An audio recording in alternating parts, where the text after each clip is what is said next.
Thank you for watching another one of these orchestrated chats where we ask particular instrumentalists, particular things they like to play on their instrument. Today, I'm really excited. We have a good friend of mine, Joshua Thomas, a fantastic saxophonist who plays with the United States Coast Guard Band, along with teaching in Connecticut at Eastern Connecticut University and Connecticut College. Welcome, Joshua. Thank you so very much for being here today. My pleasure. Thanks for having me. Great. Now we've known each other for quite some time. We did grad work together at the Hart School. You worked in a really phenomenal studio with Kerry Kaufman. That I've always admired the breadth of stuff that I've seen you pull off over the years. Along with my own music, seeing the other music you've put together is really widespread in terms of genre or styles, and I've always really admired that. So I'm excited to have a little conversation today. Thank you. Great. Now, I have a couple of questions I usually ask everybody on this. And the first one is, what do you really love to perform on your instrument? So, wow. I mean, it's a big question. I guess I'll start off with what I really love about the saxophone, and what drew me to it is just that it can do so many things. Mhm. It can live in so many different worlds. I'm the My dad was a band director, a Mm. brass player, and he used to, when I was trying to choose an instrument, he kept telling me saxophone would be really limited because it couldn't be an orchestra, which, is not exactly true, but I understand where he's coming from. It's not a regular part, but Yeah. there's just so many other things we can do. So I spend most of my time playing in a concert band, but especially the last few years, I play a lot of big band music. I've been very lucky to be in a civilian kind of big band, and of course, any of the jazz stuff, and then a lot of saxophone quartets. So I guess I really like the variety, is what I Mm. really like to play. And I also spend some time, part of my year, playing in a rock band, and I just sort of get to be a little bit of a musical chameleon.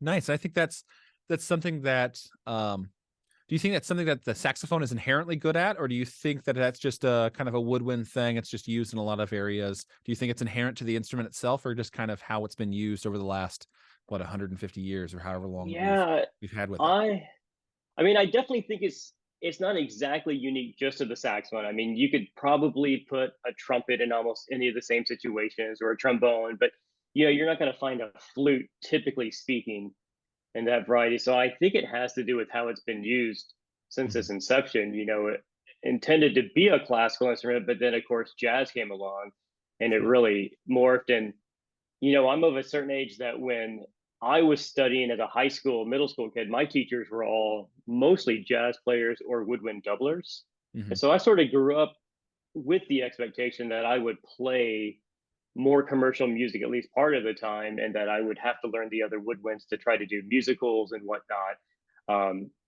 It'd be an interesting question to ask someone who's more, early in their career, what Sure. kind of difference they would have, because I think a lot of people now might only play classical saxophone, and Yeah. not double it all, or might only play jazz and not ever have any classical. I certainly encounter that more, but Sure. I think it's just how it's been used, and I've been willing to say yes to almost anything. So part of it is a little of both. I don't often tell people no, I can't do that. Like, Yeah. I usually kind of want to try it. So we'll see. No, I like that as an answer, and I think some of that's probably reflective of academia in the United Yeah. States, where there's more of a specialization that happens sometimes. But I'm Yep. sure that background to where you're woodwind doubling, or more importantly, genre doubling or tripling or whatever you want to think of, so where I'm not just playing in one area. I'm sure that probably informs your tone, and your palette Hmm. probably is a lot broader in terms of, well, I could use more of this tone in this setting.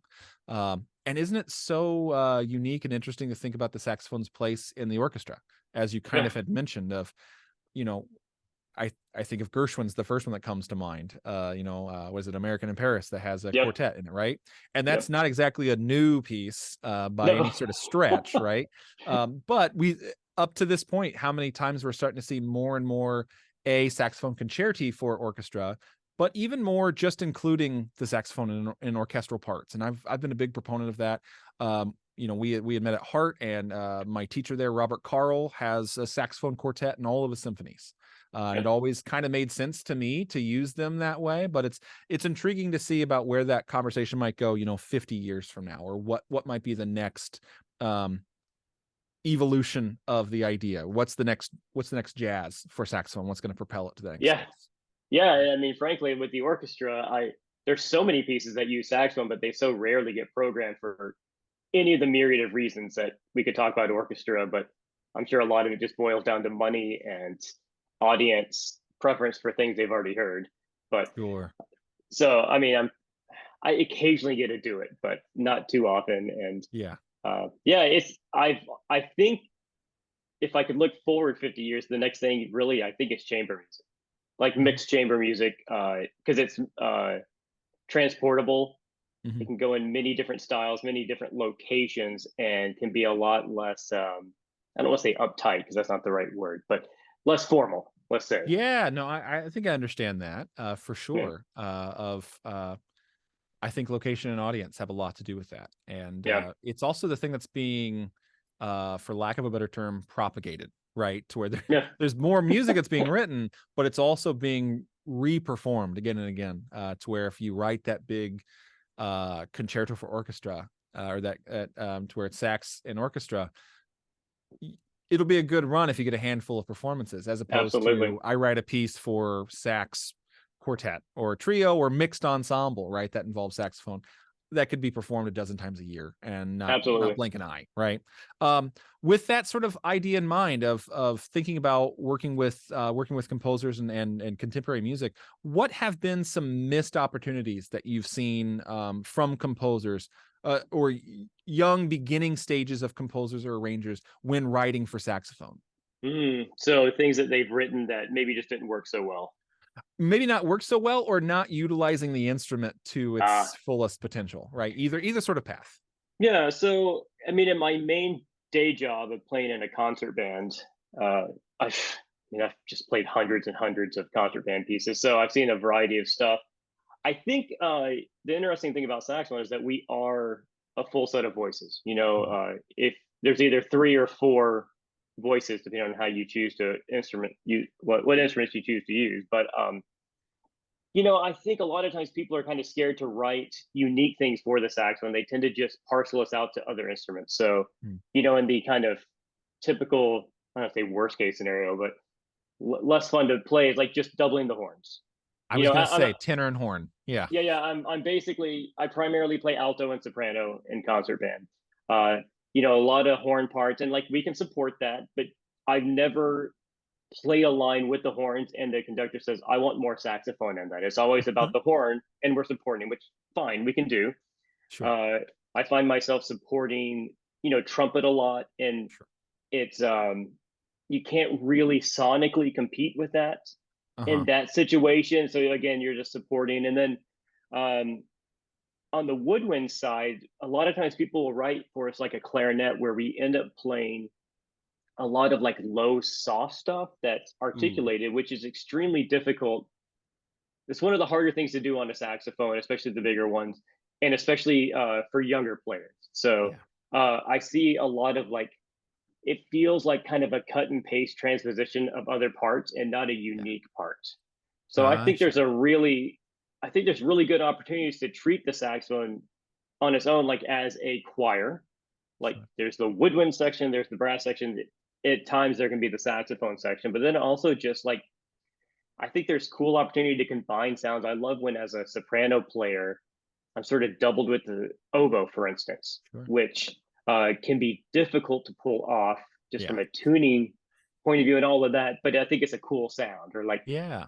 alto sax and clarinet is very cool when they're used equally. So I think it's really thinking of the possibilities rather than sort of taking the cut and paste easy way out. It's Yeah. sometimes you can look at a part and be like, oh, okay, this is just like they wrote this for Barry player often will get parts and it's just even too low for his range for the written range Sure. because you can tell it's just a cut and paste from the tuba part or something. And Yeah. yeah, that's frustrating. So a little more care with your doublings. It's not necessarily Yeah, completely ignore them, but you can think about adding colors together, like synthesizing yeah, sort of different things, really orchestrating, right? yeah, But not necessarily taking those sort of tried and true methods of like, well, I have to do this, like you had said, tenor and horn and alto and trumpet.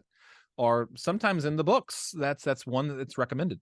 Sure. But it's not really featuring the color on your instrument in a way that it's missing out. It's almost like, well, you could have gone for that, but if I could be doing so much more. Yeah, and I mean those things work, and that's Yeah. probably why they're in the book. And like, it's not that you never do that, just Mhm. maybe not exclusively. Yeah, because you had even mentioned some other good possibilities with some other Yeah. woodwinds. I do think that happens pretty frequently to where they're not mindful of how low in the tube am I playing and Yeah. what's my dynamic contrast I can do down there. So if I'm really Yeah. at the honk range of the tube at the very end of it, as I think of it, at least in terms of dynamic contrast, there's only so much. I can only hold Yeah. back the volcano so long. Or the opposite problem to where it's altissimo and it's Oh meant to yeah. be the same sort of idea, the ends of the tube, as we Yeah, can think of exactly. it, right? Yeah. Yeah. No, that's great. I really like that sort of conversation of thinking about, what you're combining with it and kind of purposefully trying to try Mhm. out some new colors. Yeah. Because I'm always for that. In terms of thinking through pieces that were successful for this, what are some pieces that you might tell a composer or arranger or early orchestrator that you might recommend that they study for really strong saxophone writing, either as a solo instrument, a part of a large ensemble, or maybe in a Yeah. chamber setting? We can maybe try different sort of Yeah. places like that. So if I'm thinking about concert band, first of all, so some of the traditional pieces, I mean, of course, if you want to study saxophone, you want to listen to some Granger Sure. and see how he wrote for it, because he's pretty well known. And he used, if he's using full instrumentation, he wrote all the way from soprano down to bass Yeah. saxophone. And uh, I feel like he really used the saxophone as a little more vocally, which is nice. Um, and so the ones that come to mind: Colonial Song, Lincolnshire Posy, Yeah. uh, Molly and the Shore is a good example of like technically what's possible, but it's difficult, I was getting ready and to say. it's difficult, and there's no place to breathe.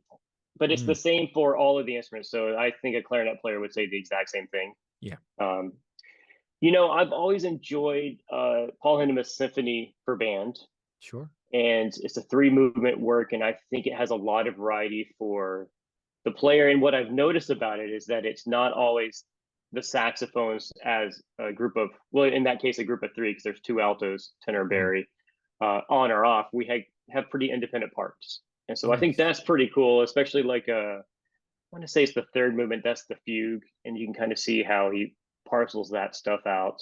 Sure. Um, if you're looking maybe for a lower to mid level player, I've always appreciated how Frank DeKelly writes for the saxophone. Sure. Actually, I think it's always a playable part, and I don't really have a great example of like a piece that's the one that jumps out, but I played a number of his works, and they're always very doable and Yeah. Yeah. well written in the right range. So I think that's a good kind of modern take on it. Nice. Uh, so if you're looking for just uh, good writing for the saxophone, if I'm thinking of the solo world, Sure. now these are kind of extreme examples for the level. Yeah. Yeah. So I've always really enjoyed William Bolcom's concert suite for Sure. saxophone and piano.